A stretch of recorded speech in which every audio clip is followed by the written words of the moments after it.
Is this the dumbest investing quote of all time? And I'm going to sound like I'm going to bash these guys. I'm not trying to. Logic in my business seems to be at a premium, if that makes sense. And it's very, very frustrating to me. So I came across this on Facebook. I don't know if someone sent that to me or if it just showed up in my feed. I don't know. But you should follow me on Facebook. I have 2 Facebook pages, my business page, Heritage Wealth Planning. And then I got my Josh Scanlon page, which is where I troll. I do lots of trolling on there. So if you don't like trolling, you don't want to be following me there. You know what I'm saying? Because I do tons of trolling. I enjoy it very much, not going to lie to you. But anyway, this is how I came across this on Facebook. And of course, you should be following me on X as well and LinkedIn. I don't do a lot of trolling on LinkedIn. I'll do some trolling because there is a lot of financial tomfoolery, as we say, on LinkedIn, but my real trolling's done on Facebook and then on X for sure. X mostly. Anyway, so this came across this, and it's from these guys at the Money Guy Show, and I don't know if this is their quote specifically. I think it is, and I'm like, dude, come on. And we show this typical graph, time in the market. Now, I want to bring this to your attention here, so check this out. This from Creative Planning. We'll see millions of charts like this. On any given day, you could be 53% of the time you'll make money, 47% of the time you won't. But if you hold it for 3 years, 84% of the time you'll make money, 16% of the time you don't. Any 15, 20, you can see all that. All right, so that's the gist of this guy's post right here, time in the market. The longer you're in the market, the more likely to make money. That's okay. Now, there's a lot of nuance to this. I'm just not going to get into it, but just anyway. But, literally, it's true. It's absolutely true, historically. So what the Money Guy showed, I'm not trying to pick a beef with these guys. I don't know them. I think they're in Nashville or something. I think they used to be in Atlanta. I think they moved up to Franklin, Tennessee. Last time I saw a video from these guys like 5 years ago. When they moved to Franklin, Tennessee, I said, aha! That's where all the big money is, in Franklin, Tennessee, where Dave Ramsey, Clay Travis, I'm sure Shapiro lives up there. And I said, yeah, okay. So once you've gone to Franklin, Tennessee, you've reached the big game, well above me. But anyway, I just don't watch that many financial YouTube channels because they frustrate me like this. How many times have you heard this horror story? I tried investing, but I lost money, so I took it out. As a financial mutant, this is tough to hear. Letting your dollars decrease in value hurts, but you have to remember the bigger picture.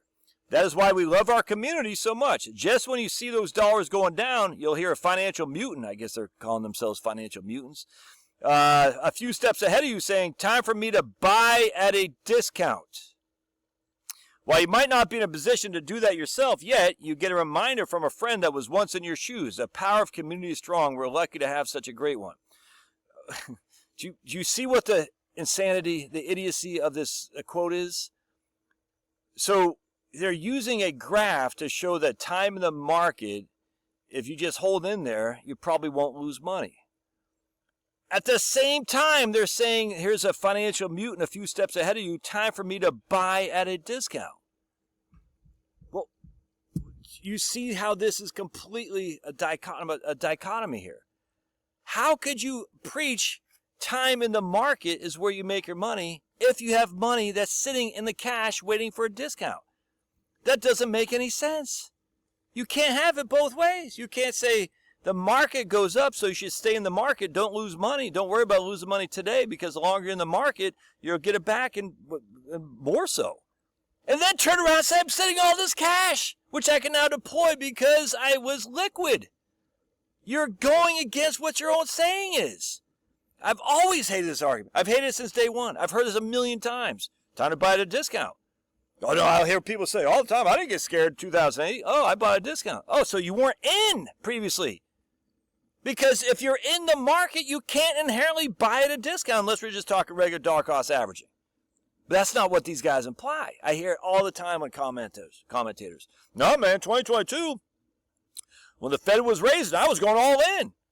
Well, where'd that cash come from? Did you sell a house? Did your grandma die and give you a big life insurance policy? No, man, I believe in the markets. Well, why were you out then? You should have been in the whole time. It's idiotic. It drives me up the wall. Man, just stay in the market. You'll make your money. Okay. And when the market drops, I'm in there. I'm buying at a discount. With what cash? Well, the cash I had outside the market.